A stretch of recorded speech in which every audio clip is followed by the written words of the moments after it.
All right. So we have the Voyageurs Incorporated with us and some of the crew members who went this past summer. And Zach Fritz is here to join too. And we're just going to welcome you all if you want to introduce yourselves and then tell the Cathedral parents about Voyageurs and what they can expect if they're interested in joining. Yeah, so my name is Zach Fritz. I'm the program director at Les Voyageurs. I'm going into my 4th year with the program. I started with the program back in 2013 when I was here at Cathedral as a sophomore and went through it as a participant. Did 2 trips as a participant with the program and then guided for the program all throughout college. And then after graduating from college, I started as the program director and now doing this as kind of my full-time job. Hi, I'm Allie Hemish. I am a 2-time participant, 2-time guide. I went on my first trip back in 2016 while I was a junior in high school at Sartell. In 2018, after my freshman year of college, I went on far north to the Northwest Territories and none of it. And then in 2020, I returned to the program, guided in the Boundary Waters, and then this past summer, guided these 3 in Canada again. I'm Sarah Reuter. I'm a senior here, and I did my first year trip this summer with Allie and Tessa. I'm Stella Ortega. I'm a junior here at Cathedral, and I was also part of the first session group with Allie and Tessa. My name is Clara Schad. I'm a junior here, and I was also a part of that crew. I'm Griffin Ward. I'm a junior here. I was on one of the 2 guys crews this year for a first year trip. I'm Brandon Reuter. I'm a junior here, and I was on the first year crew too with Griffin, with Frankie. Awesome. So I can prompt you guys with I can prompt you guys with questions, but really we just want to hear about Voyageurs. What is it? What do you do? What do you do to prepare for it? Yeah, I can maybe start off and then you guys can talk a little bit more about your guys' experiences. So the program is over 50 years old. It actually started here at Cathedral back in 1971. And it started with Fred Rupp, a teacher here at school, who took a small group of students up into the Quetico area, just north of Minnesota on the Canadian side of the Boundary Waters. And it started as a 2-week trip, and then it progressed into a month-long trip, and it kind of expanded from there into having both men and women's trips, and then from there it expanded from a first-year trip into a second-year trip, which we call our Far North program. So participants who have done the program and want to do another one, maybe go to some more remote places, go on a longer trip, maybe do some more whitewater, things like that. That's all part of our second-year program. And so, as I mentioned, our first year trips are 30 days, and they take place in the area east of Lake Winnipeg in both Manitoba and Ontario. So they kind of go back and forth between the 2 provinces. And then most crews end on Lake Winnipeg, finishing on one of the rivers that flows into the lake. And so the program starts really this time of year. We do a lot of the recruiting throughout all the local area high schools. So it started here at Cathedral, but it's expanded outside of it to Sartell, Sauk Rapids, Corey. We even have people from the Twin Cities or up in the Duluth areas coming to participate every so often. So it's kind of expanded well outside of the central Minnesota area. And so this time of year, the students or participants will come to info meetings and kind of see what the program's about. They come to our base camp for the first time, get to see the slideshow, kind of see photos and videos from past participants. And then from there, they submit an application to be a part of the program. And then in January, February, that's kind of when the crews start to be formed. And then they figure out who's all in their crew. They kind of have the option of being in a group with people they already know, or if they want to be in a group with people they've never met before and just meet new people, they kind of have those options. And then really in March and April, we start to do parent meetings, so the parents start to see some of those photos and videos that their son or daughter would have seen back in January and December, and hear a little bit more of the fine-tuned logistics for the summer trip that they're going on. And then the crews start to meet really in April, May, kind of depending on when the guides come back. Our guides are all former participants of the program, so lots of them are off in college throughout the school year. So when they come back, end of April, early May, that's when the crews really start to meet and do all this stuff for their trip. So something that sets us apart from a lot of other programs that are out there is that the participants go through all the steps of a trip that they're going on. So they plan their whole route. So we tell them where they're going to start and where they're going to end, and they get to decide the whole route in between. They plan their whole menu, what foods they're going to bring. They dehydrate it. We don't require that anybody has any prior experience before going on this trip.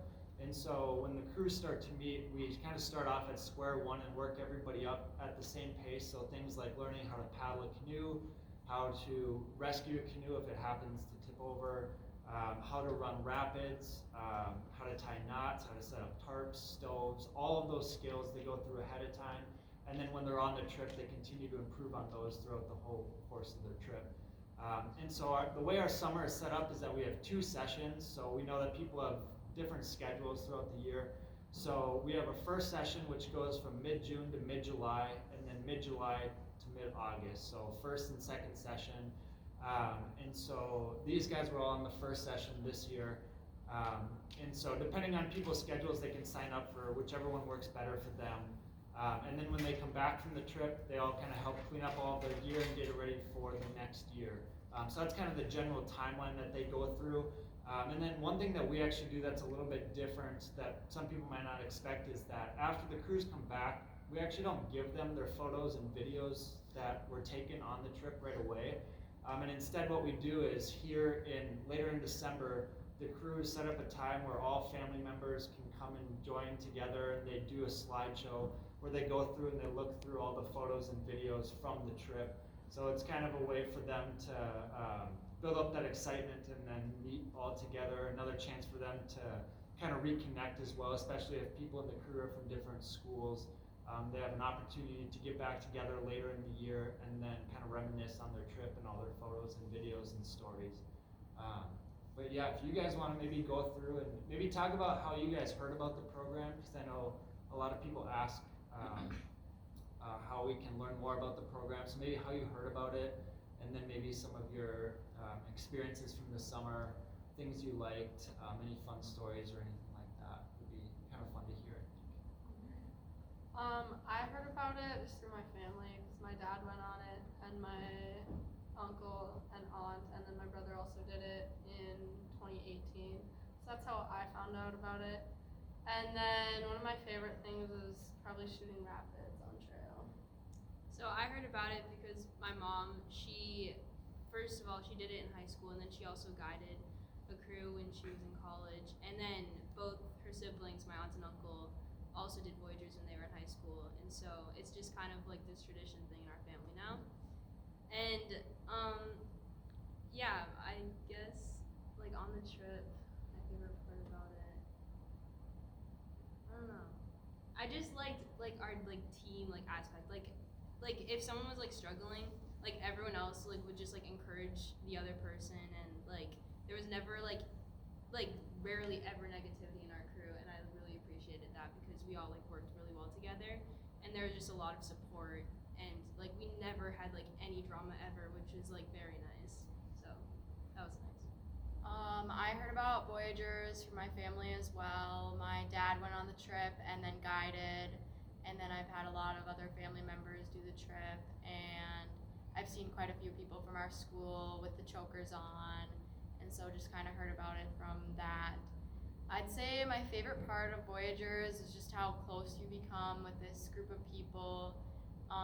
Going into the trip, you don't know everyone. I knew you guys from school, but on the trip we really got super close, and some of the conversations we had were just the funniest things ever, and it was just a lot of fun to be surrounded with positive people and grow closer with them. I mean, like the group like becomes your family for like a month, so you just really like rely on each other for like that like emotional support, and like it's like you become very close to each other, and it's really nice.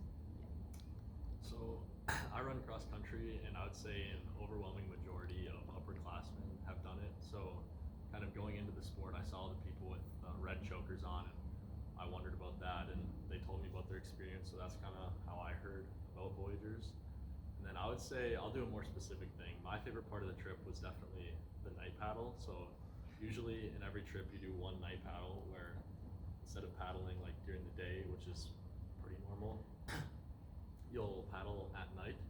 so our crew did paddle in the day, but then we kind of just decided to keep going. So we ended up paddling for 24 hours, and I would say that was the most fun part, just bush crashing at night and getting lost. We got lost for about 2 hours at one point. So, but you work through all your problems, and I think that's the other fun part is a lot of things are going to come up that you didn't expect, and you get to kind of problem solve and figure it all out. So I really enjoyed that.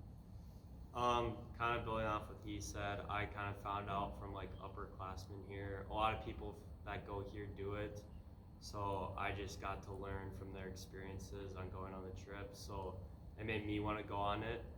And my favorite part of the trip was probably just the spontaneous aspect of it, because when you're here in normal life, you get into a routine and it's the same thing every day. Whereas when you're on trail, like, yeah, you have to get to like a certain spot, but like you never know like how you're gonna do it, because like a rapids could be there or it couldn't be there, so you have to like plan ahead, and it's kind of just like you never know what's gonna happen during the day, and it's just very cool. You're always excited to wake up in the morning. Yeah. You don't know what's gonna happen. One thing that I know a lot of parents ask me about, or I guess I would just be kind of curious to hear from you guys, is if there's anybody that's kind of on like the fence of like, this seems like a really cool opportunity, but maybe they have summer sports or some of these other things that they're maybe trying to balance it with. What would be some of your recommendations for that as somebody who is probably in that same situation? So like I was very on the fence of doing this because I just had summer hockey and it was hard to fit it into my schedule. But I went to all the info meetings, was very late to signing up, but then I signed up and I just took a chance on it, and it was one of the best experiences ever. So, I mean, you just gotta figure it out. I mean, I talked to my coaches and stuff, and they were fine with it, so it ended up being okay. It's also not like you're sitting on a couch watching Yes. TV for 4 weeks. I was gonna like say, you're still very active. If someone's worried about like the physical like aspect Yeah. of it, you're definitely gonna get a lot More more stronger and yeah. from Voyagers. Yeah, for me, I was hesitant to go because I really like to run and I didn't want to miss a month of training. But in the end, I think the trip really benefited me for the rest of my running career because it teaches you a lot about perseverance and working as a team. So it just was a good experience, and I'm so glad I went. Literally every single day, Clara would just like complain about how much she wanted to run. So we'd be like, "Buy the canoe. You can do it." But like literally, we're just like the entire trip, we're just like portaging and paddling. So there's really like not a lot of like ground for you to be able to run, or you don't want to be by yourself because like, you run into a moose. Like no. So. Another thing is for people who are on the fence for other reasons. I was trying to recruit a bunch of people who like, oh, it's too long, 30 days, that's a while to be away from home, and especially in the wilderness, but really it flies by. And yeah, you'll get homesick at times, but you have people there with you to support you, and in the end it's so worth it. Like it'll be the greatest experience ever, I promise. Like if any of your kids end up doing it, they will not regret it. So I mean, like during the trip, like Allie would tell us, like enjoy like the trip now, like, cause like you do get really homesick for like being away from home for a month, and like you're doing like all these like super hard tasks, and like your parents aren't there to like cheer you on or like say that you're doing a good job or anything.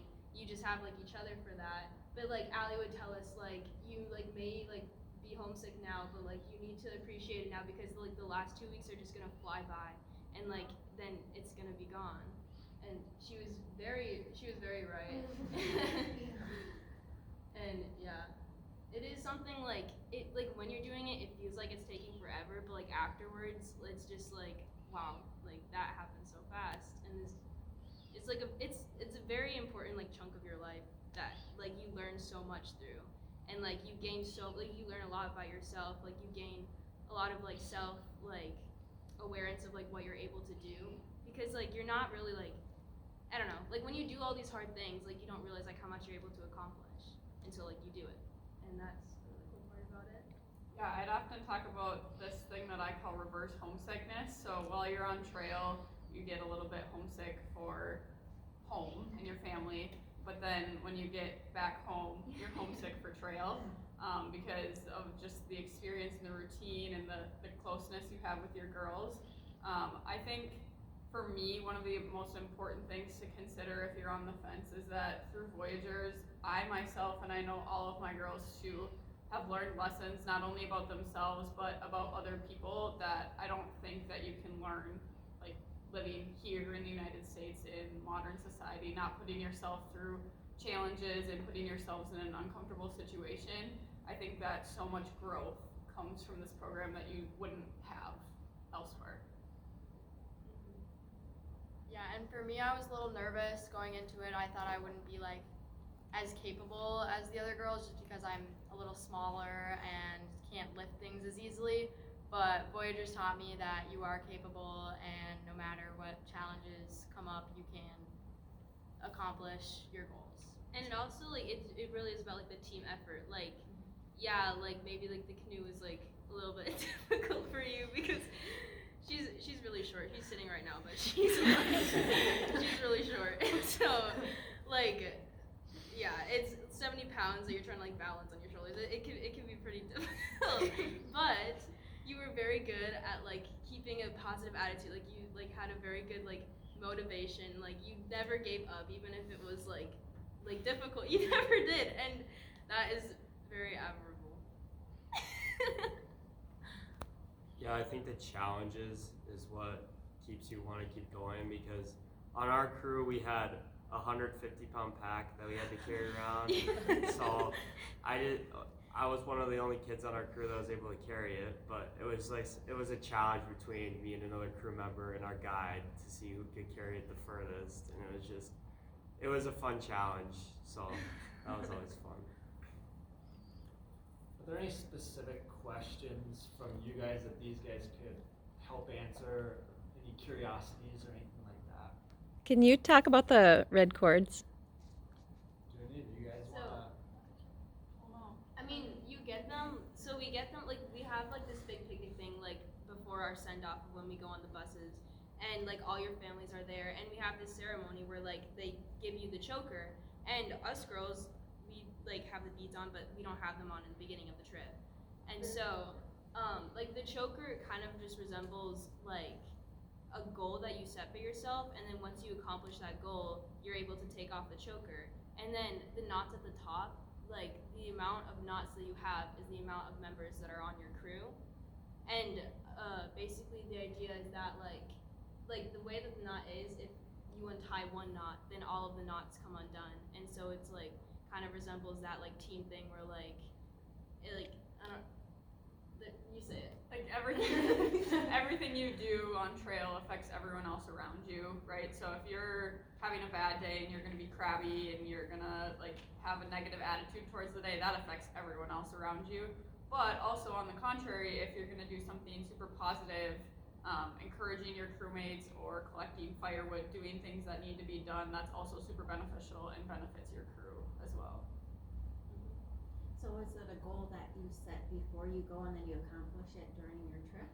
I mean, I think that's like the ideal like idea, but like a lot of people don't come up with their goal until like maybe like halfway into the trip or maybe even like after it's really like a personal thing. Like I decided on mine the last day, and then Right, I'll yeah. accomplish it within this next year probably.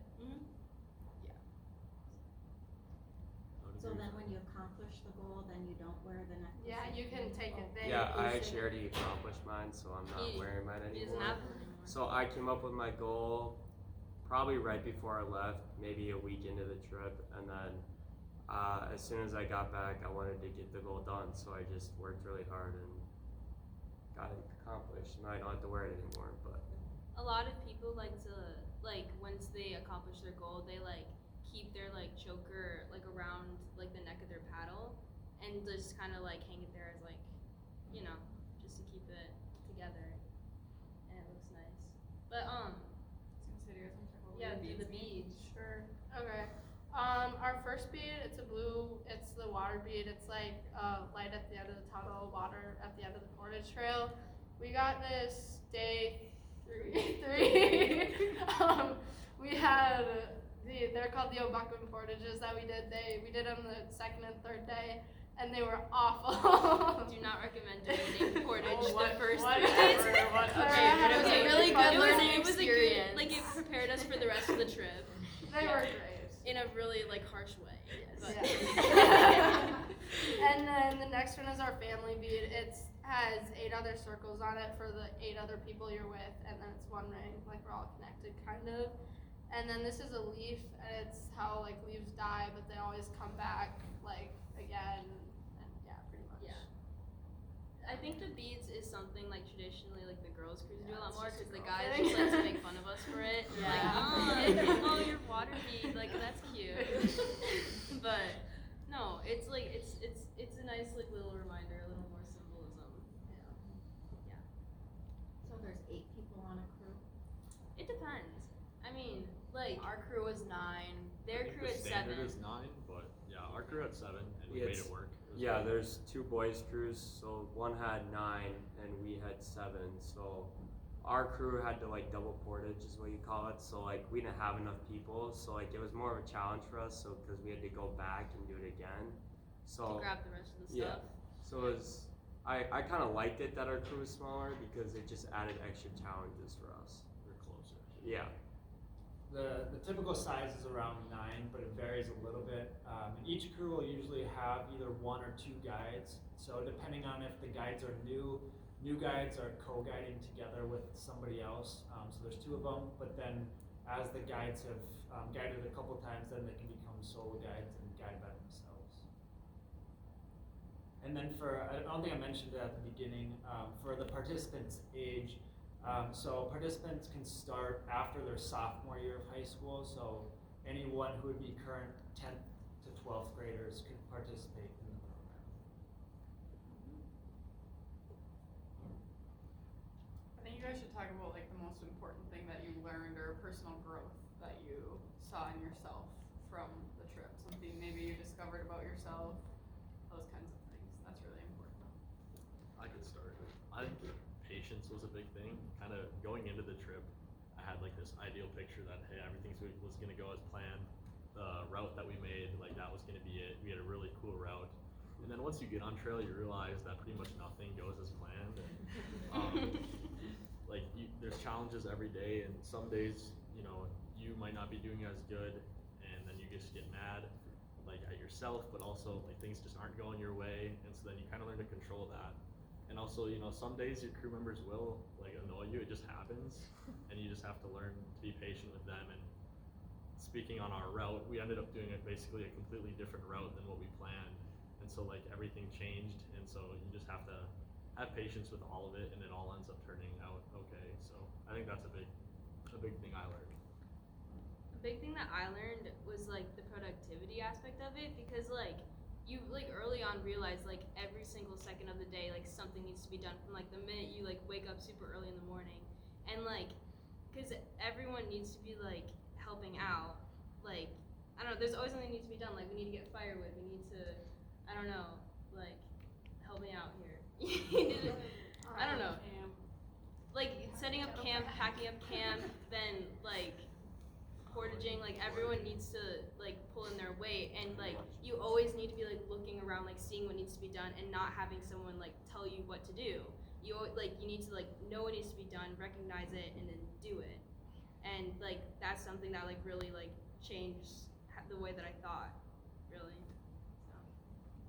I think I learned a lot of like perseverance, I would say. Definitely day 3 with our Buckham portages. They were Yeah. I had the pleasure of helping Clara through it.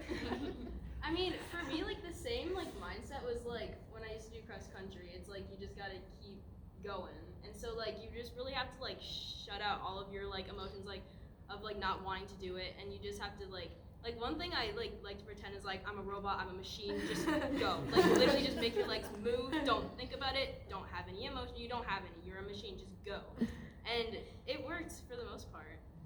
And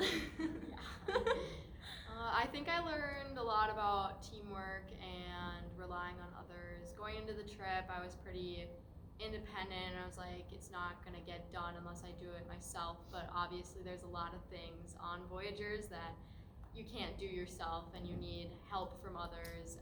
And so I just learned about how it's okay to accept help and how really to work as a team and work together.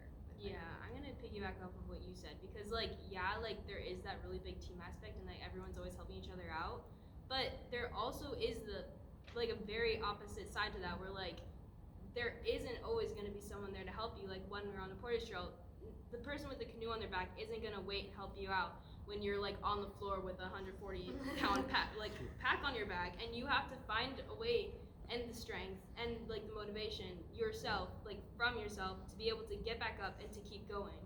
And like, cause I definitely found myself on the ground like with no one around multiple times, and you just really like it's so easy to like think, like especially in this society, like it's so easy to think like, oh, like I just give up, like I can't do it. But like when you're like in a pile of mud and there is no one around you, there's like no civilization for like hundreds of miles away. I don't know, I made that up. But like you really have no other option than to keep going. And that's a really important thing that like you like again, like you learn about yourself that you're able to do that. Like you're able to pull yourself out of that situation. A lot of the obstacles and challenges require pretty unique solutions and kind of the problem solving aspect of that, and just coming up with fun and new ways to figure things out. You really start to hope that there's a tree like right next to you when you fall, so that you can like Yeah. you can find a way to pull yourself up or something. Yeah. Yeah. Yeah, probably going off of what they said, what I learned was a lot of patience and a lot of endurance. Just like some of those portages that we did were super hard, and like with Canada, with all the forest fires that had happened, like the trails weren't really there where they would usually be there.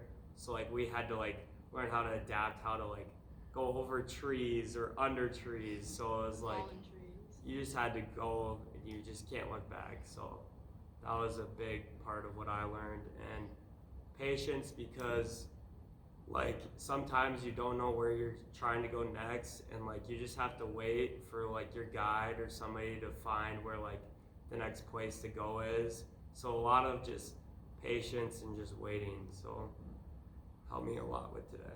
You make it fun though. I think Yeah. we haven't outlined that yet. It is, no matter what happens, it's always fun. You're always with, some really close friends, and it makes it, the trip is super fun in general, even through the challenges. So. Yeah. Yeah, you kind of have like no choice but to like make light of like all of like the struggle part of it. Like, I don't know if we want to go into the embark wins for Clara. Okay, we'll just leave that there. I think I learned a lot about how to like selflessness, and I was asking myself a lot like, how is this going to benefit the rest of my crew? And it's like just putting in the effort to make everyone else's lives easier and not so much focusing on yourself. Right. I can talk about my end as a participant. So I was like I said, I was a participant twice and a guide twice. I think for me, what I continue to learn year in and year out is how powerful positivity can be, and having that mentality switch. Like I have caught myself so many times being like, "This sucks. I don't like this." Like having a negative mentality, but through the power of positivity, I've learned how it can not only affect myself and getting myself through the day, but how now from the guide perspective, like how important that is for motivating my girls to keep going, and how positivity can get you through situations that you never would have thought you could get through, such as being neck deep in mud with a canoe on your shoulders, or laying face down in the mud with like a 130-pound pack on your back. Like just different things that you never would have thought you'd see yourself in those situations, and how having such a positive attitude can get you through.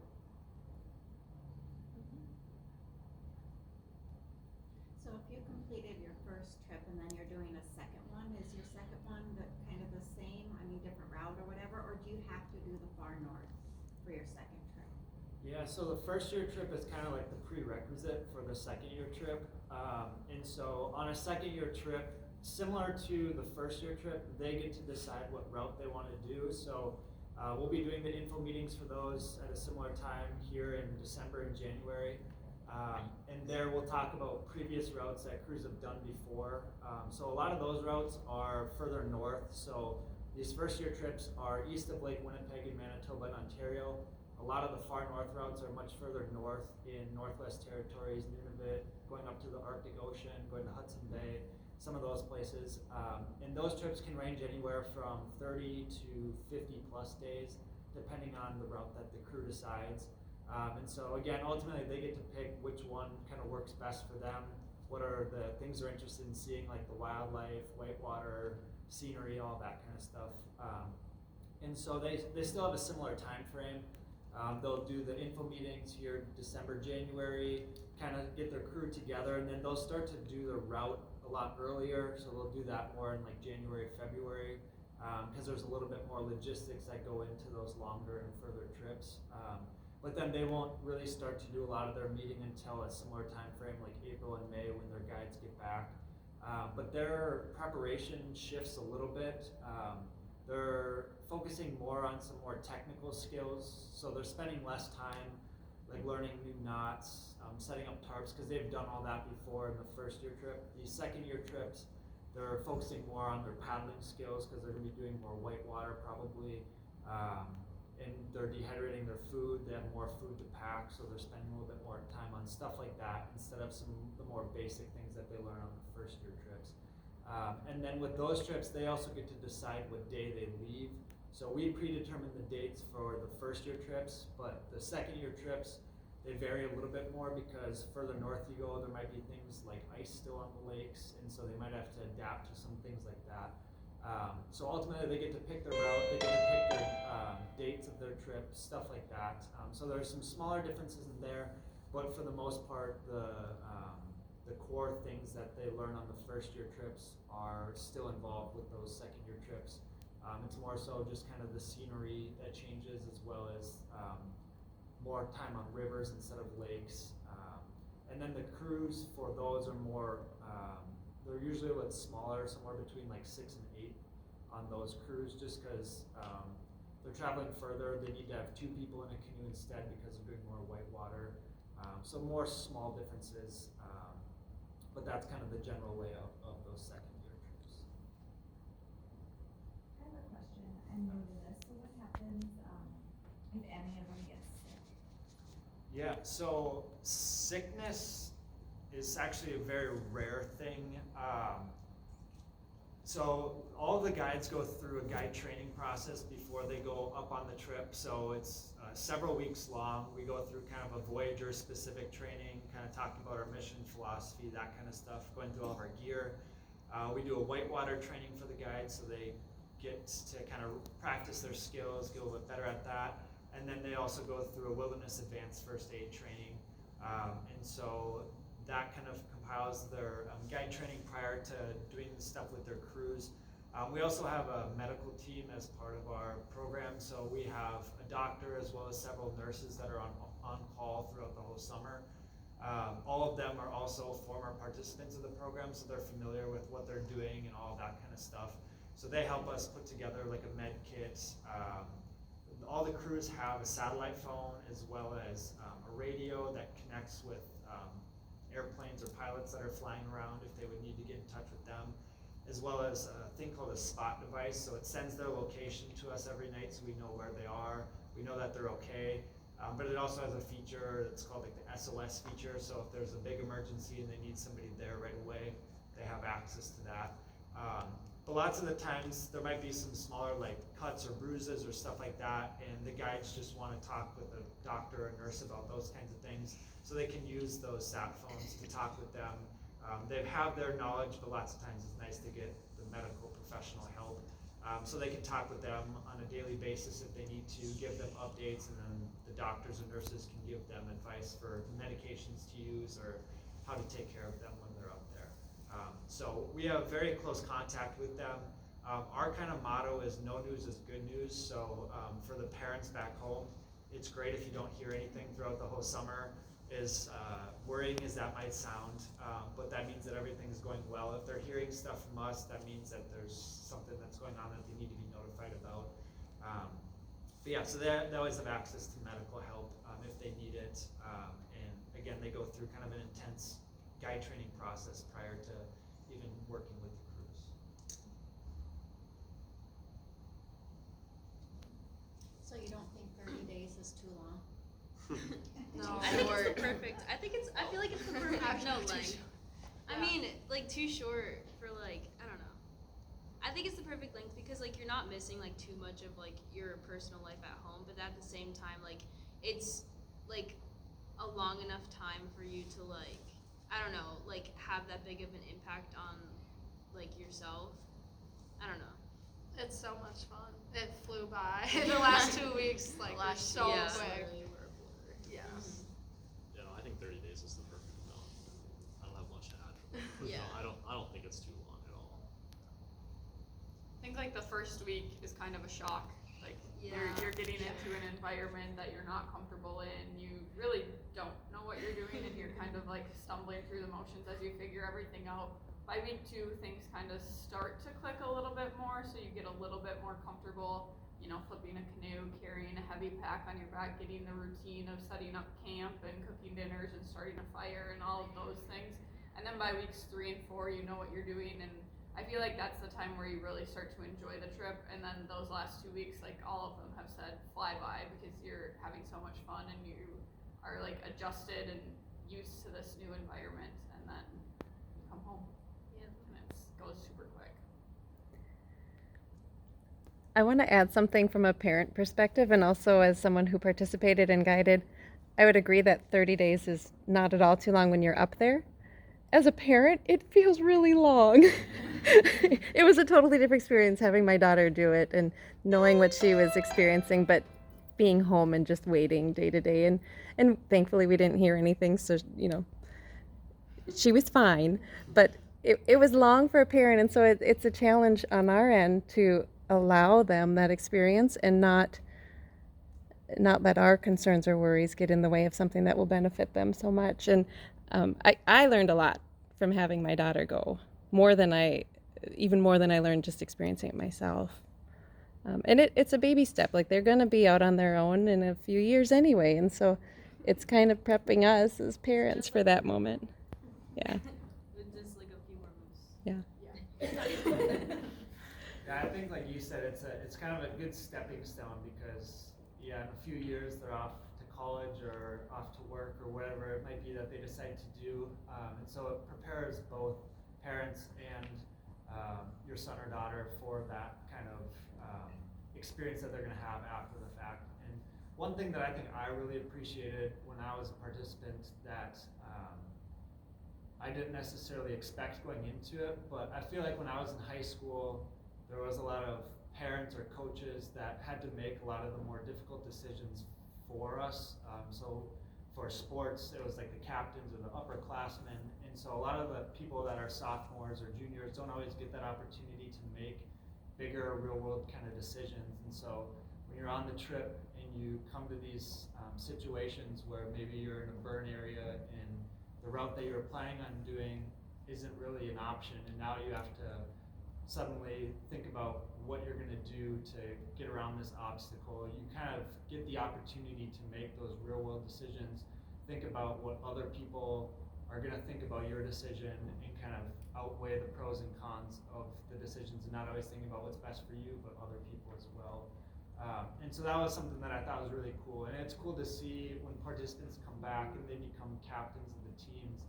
You can kind of see that leadership that they've developed kind of come out after the fact. So it's just kind of a cool experience that not a lot of people at that age get to have, just by kind of living that day-to-day lifestyle. I'd add to that, this is an incredibly unique experience. I feel like we're very fortunate to have this right here in our community. Whether or not our children choose it for themselves, it's an incredible thing that has been going on for decades now that has really built up a lot of youth in the community, and it'll only help you do great things in your future. And I'm proud of being in a community that has something like this to offer. How has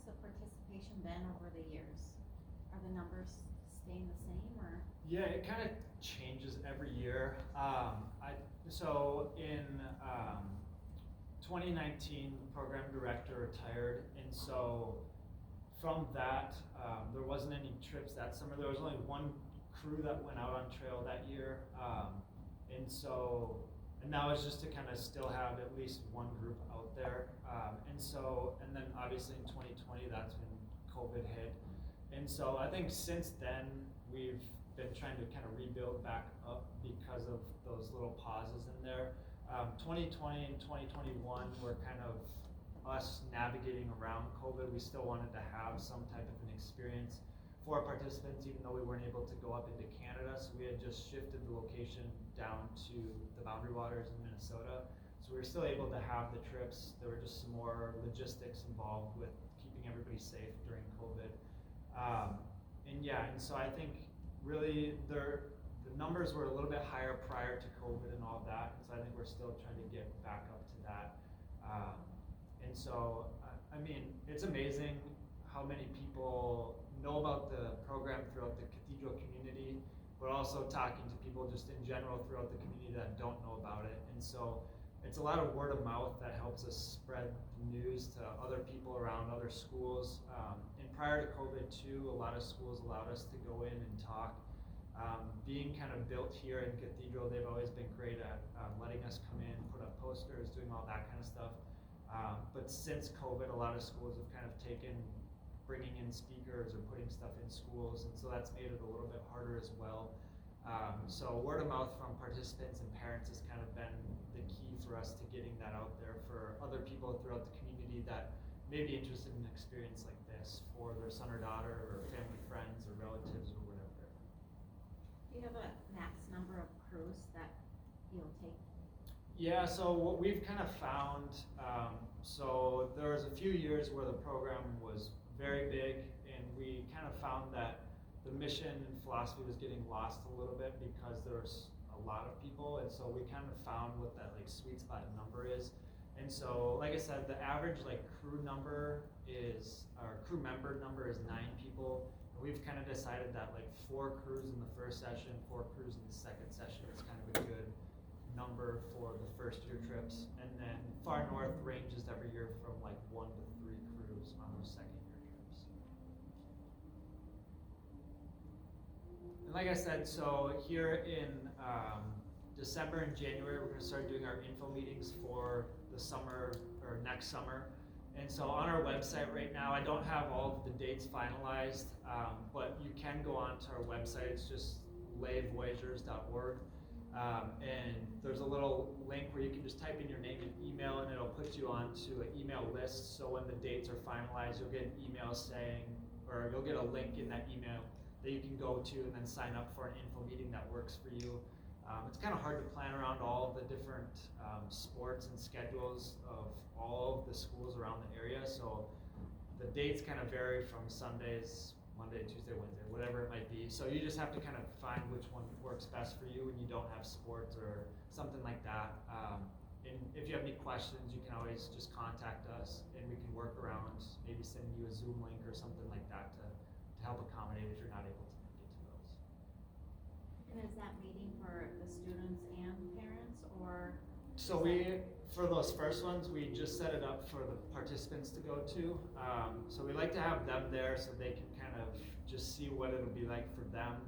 Like I said, we tend to talk about what the whole preparation process is for them, talk about the application, all of those kinds of things. We send home with them an info packet, so they can bring that to their parents and take a look through that.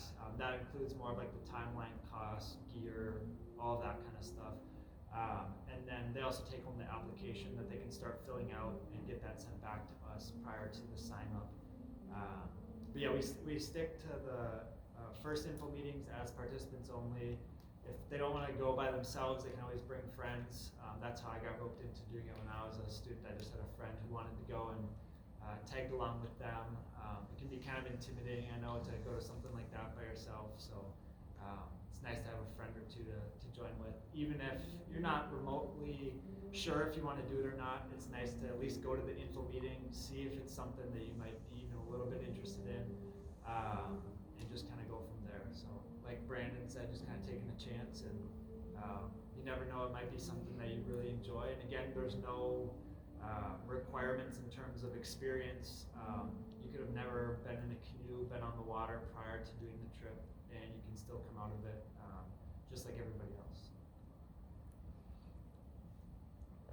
And is that meeting here at Cathedral during the school day, or? We typically hold them at our base camp. So our base camp building is out at the end of Pine Point Road in Sartell. And so that's kind of where the crews will come do a lot of their preparations. We have access to the river right there for practicing paddling, doing that kind of stuff. So that's typically where we hold the info meetings. Occasionally we work with the schools and maybe do some separate info meetings at some of the schools as well. But on the link to sign up for the info meetings, we'll put the location of that specific one, as well as the time and all of those details as well.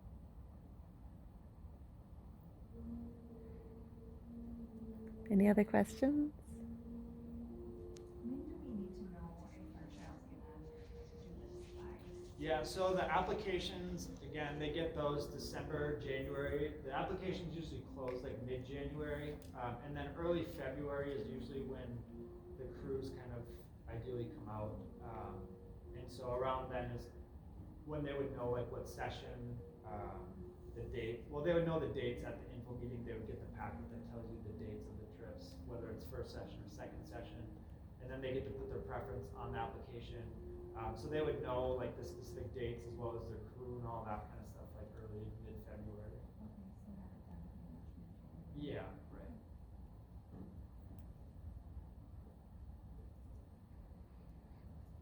Okay, thank you so much for coming and sharing. I appreciate it. Okay.